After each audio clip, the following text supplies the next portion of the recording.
नमस्कार दोस्तों, मेरा नाम है अजीत सिंह और पैसा बाजार हब में आप सभी का स्वागत है।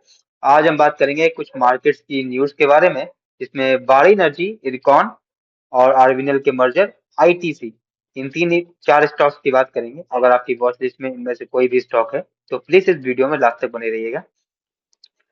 सबसे पहले बाड़ी एनर्जीज की बात करें तो बोर्ड ने डिसीजन लिया है और कैपेक्स एक्सपेंशन का प्लान कर रहे हैं। बाड़ी एनर्जी इंडिया की largest solar panel manufacturing company है, जिसके बोर्ड ने अप्रूव किया है।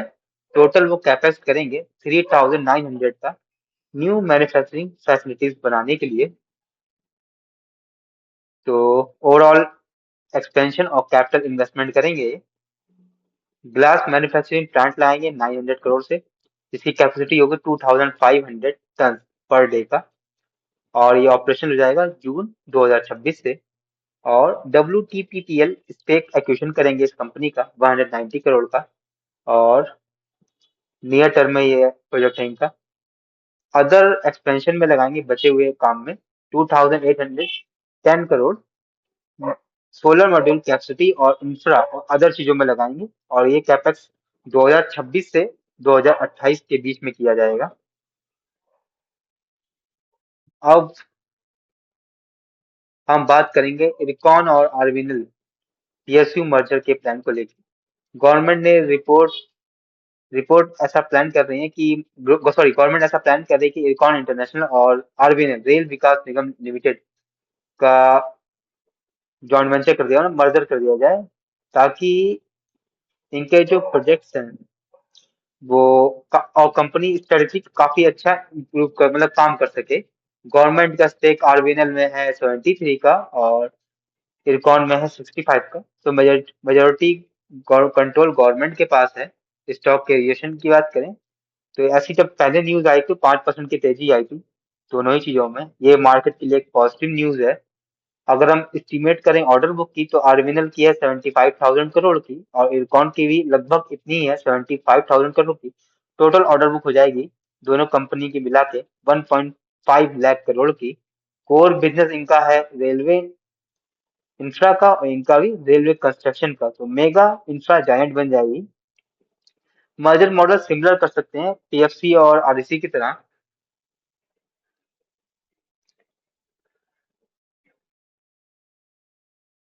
अब बात करें आईटीसी की, तो प्राइस स्ट्रेटजी और ब्रोकरेज का व्यू इसमें थोड़ा जानेंगे। आईटीसी फेस कर रही है मार्जिन प्रेशर क्योंकि रॉ मटेरियल की कॉस्ट बढ़ गई है। रॉ मटेरियल क्या, टोबैको लीफ प्राइस और crude oil prices. Crude oil का प्राइस मतलब क्रूड ऑयल यूज होता है पैकेजिंग और लॉजिस्टिक में।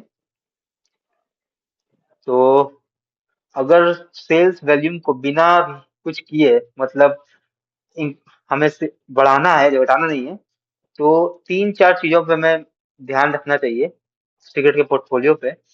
तो यूएसबीसी और गोल्डमैन सैक ने दोनों ही ने होल्ड की रेटिंग दी है, और कुछ स्ट्रेटजी है जिनको इन्होंने डिस्कस किया है। पहला है प्रोडक्ट मॉडिफिकेशन, हमें मेंटेन करके रखना है। सिगरेट की लेंथ अगर घटा दे कंपनी तो सेम प्राइस पे वो मार्जिन अपने बचा पाएगी और मटेरियल कॉस्ट कम कर पाएगी और प्रॉफिट उतना ही कमाएगी। डायरेक्ट प्राइस हाइक कर देगी तो और सेम लेंथ रखेगी तो प्राइस में थोड़ी सी में मतलब इंक्रीज करना पड़ेगा, तो रॉ मटेरियल कॉस्ट होगी वो कंज्यूमर पहुंच जाएगी। अगर सब्सिडाइज प्राइस हाइक करेगी मतलब सेम लेंथ रखेगी, थोड़ा सा हाइक करेगी और थोड़ी सब्सिडी देगी, तो सॉफ्ट रहेगा वॉल्यूम भी और उनके मार्जिन्स भी। अब हम बात करें यूबीएस बुलिश है जबकि गोल्डमैन सैक न्यूट्रल है आईटीसी पे। इन्होंने यूबीएस ने बाई की रेटिंग दी और टारगेट प्राइस दिया है 395। वो चाहती है कि प्राइसिंग प्रोटेक्ट रहे, वॉल्यूम सक्सेसफुली इंक्रीज होगा। उन्होंने कोई 2027 की अर्निंग में कोई कट नहीं किया, ये पॉजिटिव है। 2028 में भी कोई कट नहीं किया, ये भी पॉजिटिव है। मार्जिन का कंसर्न है तो उन्होंने कहा है कि थोड़ा पास नियर टर्म में थोड़ा सा वॉलिटिलिटी रहेगी, और करंट लेवल के लिए उन्होंने कहा है यूबीएस ने कि वैल्यूएशन अट्रैक्टिव है। जबकि गोल्डमैन सैक का व्यू रेटिंग न्यूट्रल है। उन्होंने टारगेट प्राइस पहले 385 दिया था, अब 330 कर दिया है। अगर प्राइस बढ़ाए तो वॉल्यूम गिर सकता है, कंपनी का 2027 की अर्निंग में कंपनी का ब्रोकरेज फर्म ने टारगेट कट किया है 6% से, और 2028 की अर्निंग 3% से कट की है। मार्जिन कंसर्न है इनके लिए, क्योंकि क्रूड ऑयल और टबैको लीफ दोनों की कॉस्ट बढ़ रही है, तो मार्जिन पे इफेक्ट पड़ेगा। उन्होंने कहा है लिमिटेड अपसाइड है, रिस्क रिवॉर्ड थोड़ा सा ज्यादा रहेगा इसमें। तो ये वीडियो हमारी सिर्फ और सिर्फ एजुकेशनल पर्पज पे थी, कोई भी बाई सेल की रिकमेंडेशन नहीं है। कोई भी निवेश करने से पहले अपने वित्त सलाहकार से बात करें। धन्यवाद।